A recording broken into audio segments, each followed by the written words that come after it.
কম বেশি আমরা সবাই আচার পছন্দ করি। এক এক সিজনে এক এক রকম আচার আমরা তৈরি করে থাকি।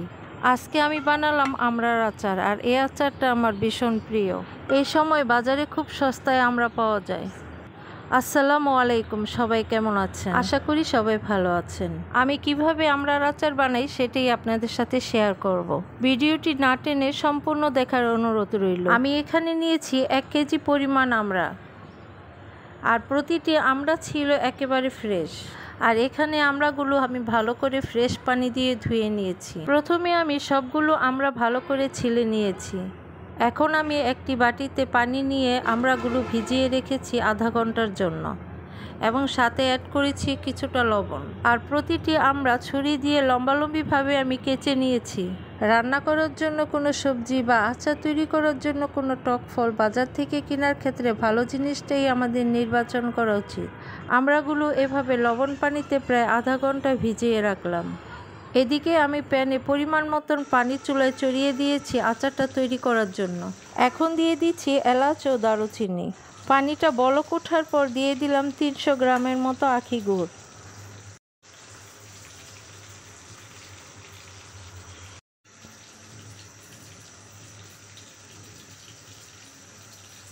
পাঁচ মিনিট জাল হওয়ার পর গুড়গুলো যখন গলে আসবে তখন আমড়াগুলো দিয়ে দিচ্ছি।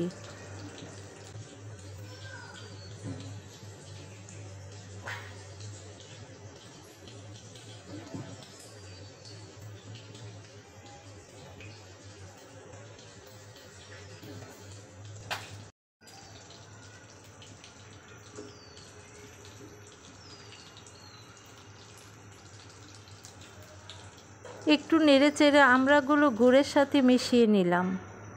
এরপর স্বাদমতো লবণ দিয়ে দিলাম।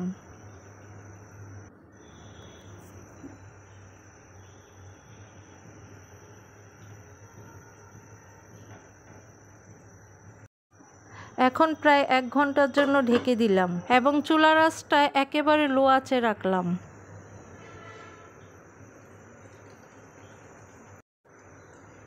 প্রায় 1 ঘন্টা পর ঢাকনা উঠিয়ে দেখলাম আমড়াগুলো মোটামুটি সিদ্ধ হয়ে গেছে। এখন আমি দিয়ে দিচ্ছি চিলি ফ্লেক্স, টালা ধনিয়া গুঁড়া ও টালা পাঁচফোড়ন গুঁড়া।